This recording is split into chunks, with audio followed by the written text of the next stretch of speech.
नमस्कार। आज हम एक काफ़ी पुरानी किताब पर बात कर रहे हैं। ओरिसन स्वीट मार्डन की 1911 में आई थी, सेल्फ इन्वेस्टमेंट। हाँ, 100 साल से भी ज्यादा पुरानी। सही। तो ये किताब है खुद में निवेश करने पर, हम्म। मतलब पर्सनल ग्रोथ पर, और खासकर देखती है सोशल स्किल्स और हमारे जो अंदरूनी गुण हैं उनको। बिल्कुल। तो सवाल यही है कि क्या इतनी पुरानी सलाह, मतलब 1 सदी से ज्यादा पुरानी, आज भी हमारे काम की है? आज इसी की पड़ताल करेंगे। जरूर। और देखिए, मार्डन की ये किताब कई दिलचस्प बातें करती है।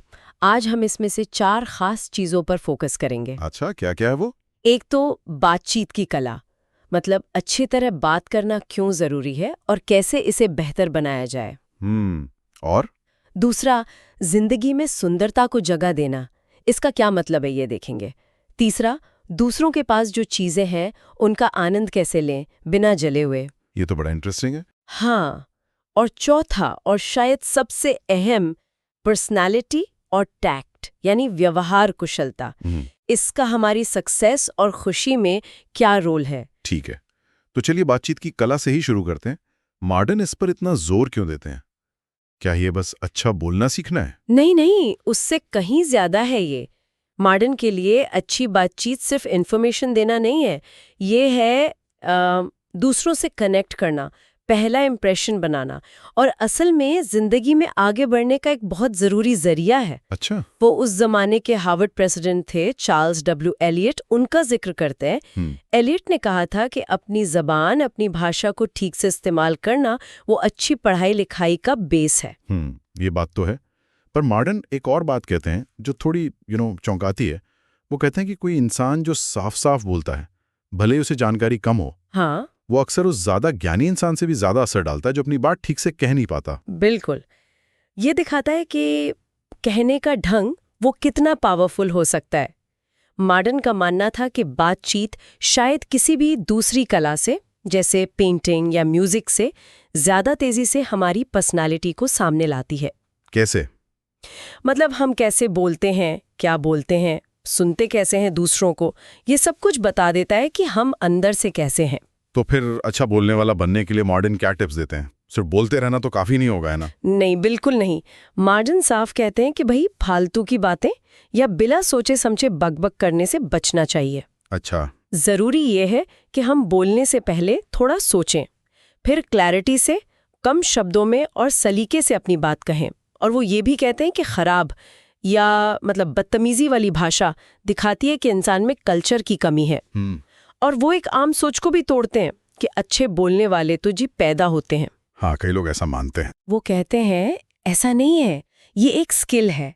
जैसे डॉक्टर बनता है, वकील बनता है, वैसे ही बातचीत का हुनर भी मेहनत से, प्रैक्टिस से सीखा और निखारा जा सकता है। अच्छा, मतलब कोशिश करने से बात बन सकती है, भले ही हम शुरू में हिचकिचाते हों। मॉडर्न ने यह भी कहा कि हर कोशिश, चाहे फेल हो जाए, अगली बार बोलना आसान बनाती है। बिल्कुल। लेकिन वो ये भी मानते थे कि उनके टाइम में, मतलब 1911 के आसपास, बातचीत की कला का लेवल गिर रहा था। क्या आज ये बात और ज्यादा सच नहीं लगती आपको? शायद। हाँ, मॉडर्न ने उस वक्त इसे तेज रफ्तार युग और जो प्रिंट मीडिया बढ़ रहा था उससे जोड़ा था। शायद लोगों के पास टाइम कम था या ध्यान कम था बातचीत को सुधारने पर। और आज का डिजिटल युग? हाँ, आज तो ये चैलेंज शायद और भी बड़ा हो गया है। लेकिन मॉडर्न एक हल भी बताते हैं, अच्छा पढ़ना। पढ़ना कैसे मदद करता है वो? देखिए, पढ़ने से आपकी वोकैबुलरी बढ़ती है, नए आइडियाज मिलते हैं, और ये दोनों चीजें अच्छी बातचीत की नींव है। सही बात। और बातचीत का मतलब सिर्फ बोलना तो है नहीं, सुनना भी है। बिल्कुल। मार्टिन सुनने और सहानुभूति पर बहुत जोर देते हैं। हाँ, ये बहुत ही इम्पोर्टेंट पॉइंट है। वो कहते हैं कि अच्छा सुनने वाला बने बिना आप अच्छा बोलने वाला नहीं बन सकते। हमें दूसरों की बात को ध्यान से सुनने का एटीट्यूड रखना चाहिए। वो उस जमाने के अमेरिकन समाज की थोड़ी आलोचना भी करते हैं। कहते हैं लोग बड़े बेसब्र होते हैं, बोलने वालों को बीच में ही टोक देते हैं या बोरियत दिखाते हैं। आज भी होता है ये तो। बिल्कुल। और उनका मानना था कि सहानुभूति की कमी, मतलब खुद को दूसरे की जगह रखकर सोचने की जो क्षमता होती है, उसकी कमी अच्छी बातचीत में सबसे बड़ी रुकावट है। जो इंसान सिर्फ अपने में खोया रहता है, वो कभी अच्छा बात करने वाला नहीं बन सकता। तो मतलब अच्छी बातचीत के लिए सिर्फ भाषा अच्छी होना जरूरी नहीं है, सोचना, ध्यान से सुनना और दूसरों को समझना, उनके लिए फील करना, ये सब जरूरी है। एग्जैक्टली लिंकन जैसे लोग जो बिना किसी को बुरा लगाए मजेदार बात कर सकते थे और दूसरों की अच्छी बातें बाहर लाते थे, वो मॉडर्न के हिसाब से आइडियल थे। चलिए, ये तो हुई बातचीत की बात। अब दूसरे टॉपिक पर आते हैं। जिंदगी में सुंदरता का होना, ये थोड़ा अलग सा विषय लगता है पर्सनल डेवलपमेंट में। हाँ लगता है, लेकिन मॉडर्न इसे भी उतना ही जरूरी मानते हैं। वो सुंदरता को भगवान की लिखावट कहते हैं। मानते हैं कि एक बैलेंस्ड लाइफ के लिए सिर्फ दिमाग और शरीर का पोषण काफी नहीं है, तो फिर आत्मा का पोषण भी जरूरी है। और आत्मा का पोषण होता है सुंदरता से, चाहे वो नेचर की सुंदरता हो, आर्ट की हो या अच्छे विचारों की। इंटरेस्टिंग। उनका तर्क है कि जैसे बॉडी को अलग अलग तरह का खाना चाहिए, वैसे ही मन को भी मजबूत और हेल्दी रहने के लिए अलग अलग तरह का मानसिक खाना चाहिए, जैसे सुंदरता, कला, नेचर। सही। और अगर हम सिर्फ प्रैक्टिकल चीजों पर ही ध्यान देते रहे और जिंदगी के इस ब्यूटी वाले पहलू को इग्नोर कर दिया, तो जिंदगी अधूरी रह जाती है। वो एक प्रोफेसर थे, चार्ल्स एलियट नॉर्टन, उनका जिक्र करते हैं। नॉर्टन कहते थे कि किसी भी सिविलाइजेशन की पहचान उसके आर्किटेक्चर, स्कल्पचर, पेंटिंग से होती है। अच्छा। तो उसी तरह हमारी अपनी जिंदगी में भी सुंदरता की समझ को डेवलप करना बहुत जरूरी है। मार्टिन कहते हैं कि बच्चों को बचपन से ही आर्ट और नेचर की सुंदरता के माहौल में पालना एक बेहतरीन इन्वेस्टमेंट है जो जिंदगी भर खुशी देता है। उन्होंने शिकागो की एक टीचर का बड़ा अच्छा उदाहरण दिया है। हाँ बताइए। उसने अपनी स्कूल में एक ब्यूटी कॉर्नर बनाया जहां सुंदर तस्वीरें लगाईं, और एक बहुत मुश्किल बच्चा था, उस पर राफेल की पेंटिंग है ना, सिस्टिन मैडोना, उसका इतना असर हुआ कि उसका बिहेवियर सुधर गया। अरे वाह। वो बच्चा कहता था, जब वो मुझे देख रही होती हैं तो मैं कोई बुरा काम कैसे कर सकता हूं। ये दिखाता है कि सुंदरता का कैरेक्टर पर कितना गहरा असर हो सकता है। आँखों और कानों से पोषित होता है। हम जो देखते हैं, जो सुनते हैं, वो हमें बनाता है। जैसे नेचर की सुंदरता, आर्ट, म्यूजिक। हाँ, ये सब हमें बेहतर बनाते हैं, हमारा नजरिया बढ़ा करते हैं। वो सलाह देते हैं कि रोजमर्रा की जिंदगी में थोड़ी सी सुंदरता लाओ, चाहे एक फूल रख लो या कोई अच्छी तस्वीर लगा लो। लेकिन मॉडर्न सिर्फ बाहर की सुंदरता की बात नहीं कर रहे थे, वो अंदर की सुंदरता पर ज्यादा जोर दे रहे थे, है ना? बिल्कुल सही। उनके लिए असली सुंदरता तो अंदर से आती है। कैरेक्टर की सुंदरता, व्यवहार का चार्म, बातों में मिठास। वो शेक्सपियर का कोट भी देते हैं। हाँ, कि भगवान ने तुम्हें एक चेहरा दिया है और तुम खुद दूसरा बना लेते हो। उनका मानना है कि हमारे विचार, हमारी भावनाएं, वो हमारे चेहरे पर झलकती हैं। एक अच्छा दयालु स्वभाव वो साधारण नैन नक्श वाले इंसान को भी अट्रैक्टिव बना सकता है, और बुरा स्वभाव सबसे सुंदर चेहरे को भी बिगाड़ सकता है। जैसे वो फैनी कैम्बल का उदाहरण देते हैं, शायद वो पारंपरिक रूप से सुंदर नहीं थी, पर अपनी पर्सनालिटी के जादू से सबको मोह लेती थी। हाँ, मॉडर्न कहते हैं कि सबसे ऊंची सुंदरता आत्मा की सुंदरता, वो दया, मदद करने की भावना, खुशी और निस्वार्थता से आती है। अपनी कमियों पर रोने के बजाय अच्छे गुणों को बढ़ाने पर ध्यान देना चाहिए। और ये सुंदरता सिर्फ हमारे लिए नहीं है। मॉडर्न मानते थे कि इसकी जरूरत सबको है, यूनिवर्सल है। हाँ। वो जैकब रीस का किस्सा बताते हैं। हाँ, वो बहुत टचिंग है कि गरीब बस्तियों के बच्चे खाने से ज्यादा फूलों के लिए रोते थे। ये दिखाता है कि सुंदरता की भूख कितनी गहरी हो सकती है। इसीलिए वो कहते हैं कि झुग्गी झोपड़ियों तक में सुंदरता लानी चाहिए। अच्छे स्कूल, पार्क, आर्ट। तो मतलब सुंदरता सिर्फ अच्छी दिखने वाली चीजें नहीं है, एक अच्छा कैरेक्टर, अच्छा बर्ताव और अपने आसपास की दुनिया में अच्छाई और खूबसूरती को देखने की, सराहने की क्षमता डेवलप करना है। ये अपने आप में एक बड़ा इन्वेस्टमेंट है। बिल्कुल। अब तीसरे आइडिया पर आते हैं, जो थोड़ा अनोखा सा है, दूसरों की संपत्ति का आनंद लेना। इसका क्या मतलब हुआ? ये एक बहुत ही प्रैक्टिकल और दिलचस्प विचार है। मॉडर्न का कहना है कि दूसरों के पास जो अच्छी चीजें हैं, मान लीजिए किसी का सुंदर घर है, कोई आर्ट पीस है या कोई बगीचा, तो उनसे जलने या दुखी होने के बजाय हम उनकी सुंदरता की तारीफ करके उसे सराह कर भी खुशी पा सकते हैं। वो गोल्डस्मिथ की कहानी सुनाते हैं, जहां एक अजनबी एक अमीर आदमी के हीरे जवाहरात देखकर कहता है कि भाई, इन्हें देखने का जो मजा है वो तो मुझे भी मिल रहा है, और वो भी बिना इनकी देखभाल की टेंशन लिए। हाँ, ये तो बढ़िया है। मतलब किसी चीज के मालिक बने बिना भी उसकी सुंदरता का मजा लिया जा सकता है। इसे वो एस्थेटिक ओनरशिप कहते हैं ना? हाँ, सौंदर्य संबंधी स्वामित्व। मतलब ये महसूस करना कि ये सुंदरता आपके लिए भी है, भले ही वो चीज आपकी ना हो। जैसे पब्लिक पार्क में घूमना या म्यूजियम में आर्ट देखना। हाँ, देखकर या किसी सुंदर बिल्डिंग की तारीफ करना। आप उसका आनंद ले रहे हैं बिना ओनरशिप की जिम्मेदारियों के। मॉडर्न कहते हैं कि ये क्षमता हमारे अंदर के गुणों पर निर्भर करती है।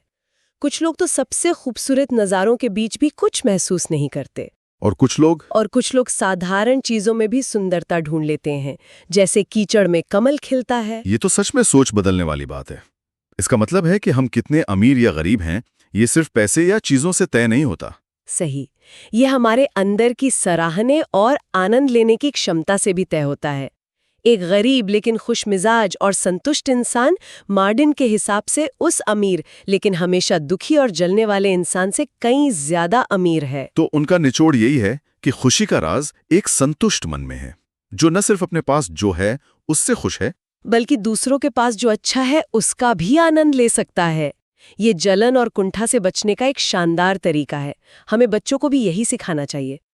वाह, ये तीनों बातें, बातचीत की कला, सुंदरता का महत्व और दूसरों की चीजों की सराहना, ये कहीं ना कहीं हमारे अंदर के व्यक्तित्व से जुड़ी हैं। बिल्कुल।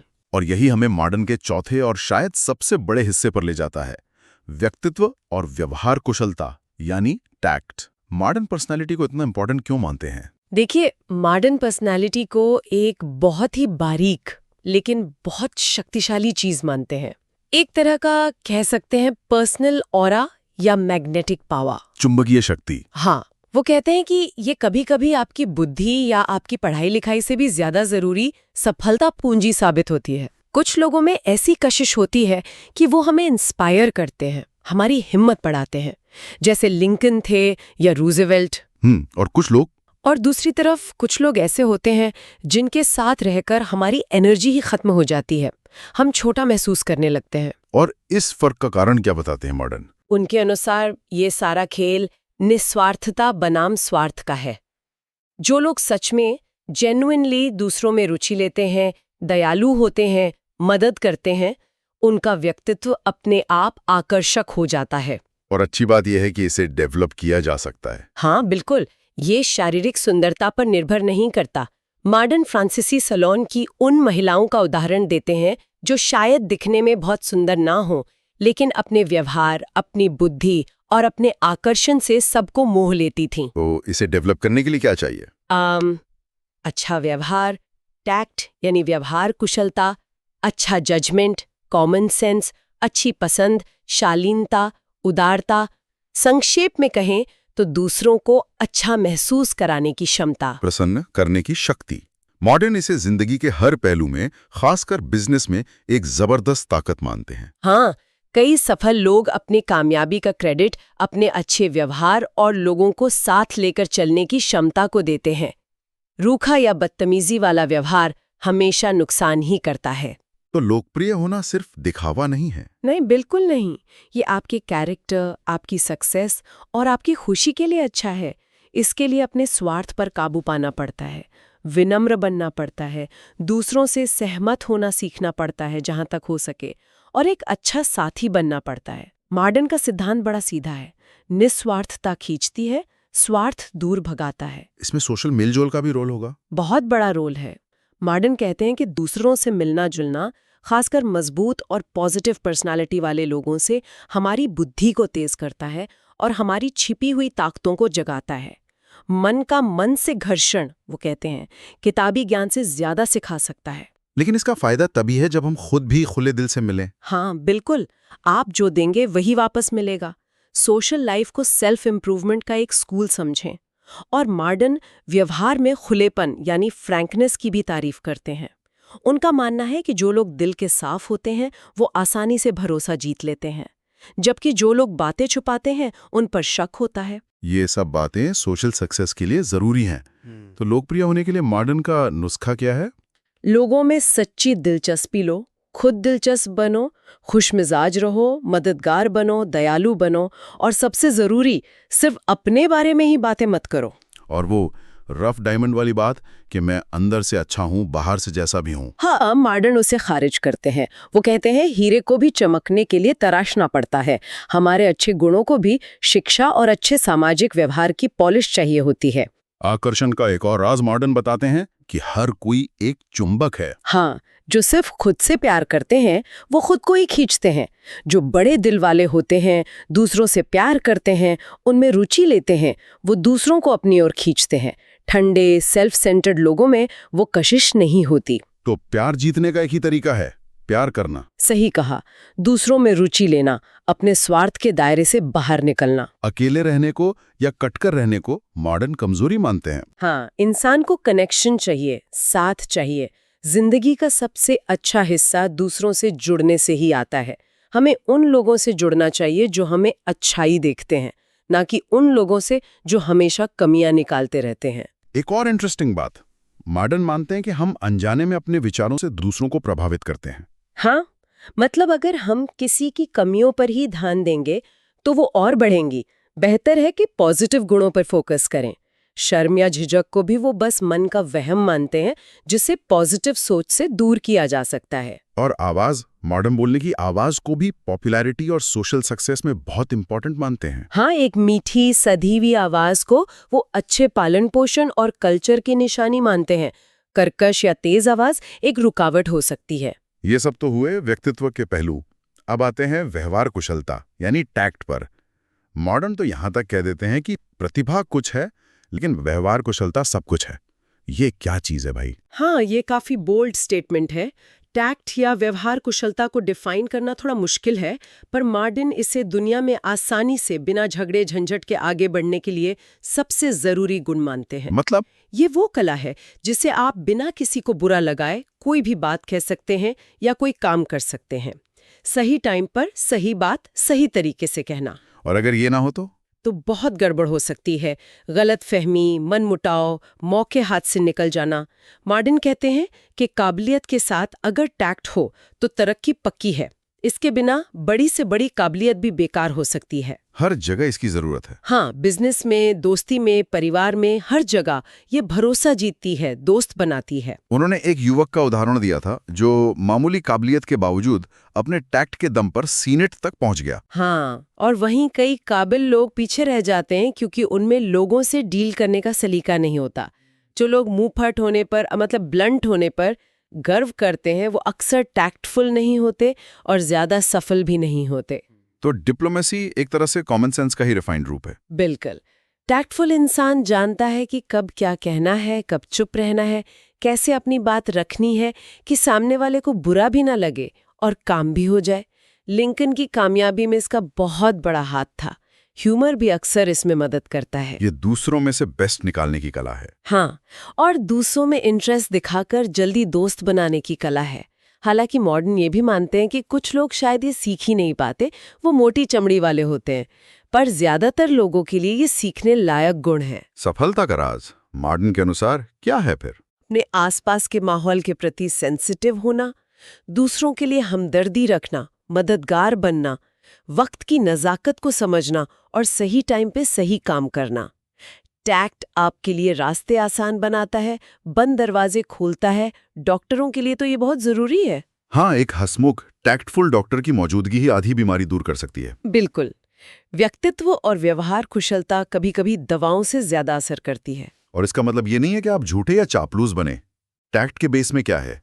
इंसानी स्वभाव की समझ, खुद को दूसरे की जगह रखने की क्षमता, उदारता, सही गलत की पहचान, जरूरत पड़ने पर एडजस्ट करने की इच्छा, दया, नरमी, ईमानदारी। टैक्टफुल लोग दूसरों की रुचि का पता लगाते हैं, सिर्फ अपनी बातें नहीं करते। हाँ, वो अजनबियों को भी कंफर्टेबल महसूस कराते हैं।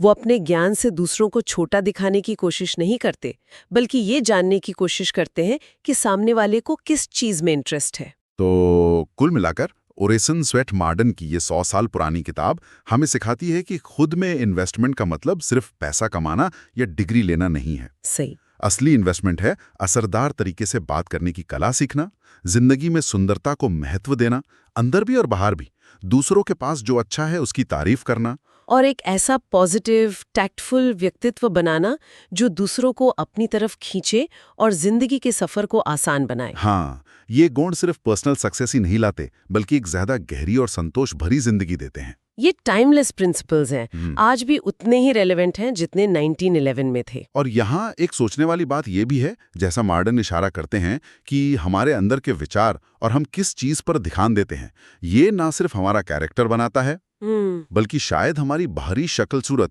और लोग हमें कैसे देखते हैं इस पर भी असर डालता है। ये एक दिलचस्प सवाल छोड़ जाता है आखिर में, क्या हम जानबूझकर अपने अंदर तारीफ, दया या सुंदरता जैसे गुणों को जगाकर, उन्हें बढ़ाकर अपने जीवन की बातचीत और दिशा को बहुत सूक्ष्म तरीकों से बदल सकते हैं, शायद उन तरीकों से भी जिनकी मार्डन ने कल्पना भी नहीं की होगी।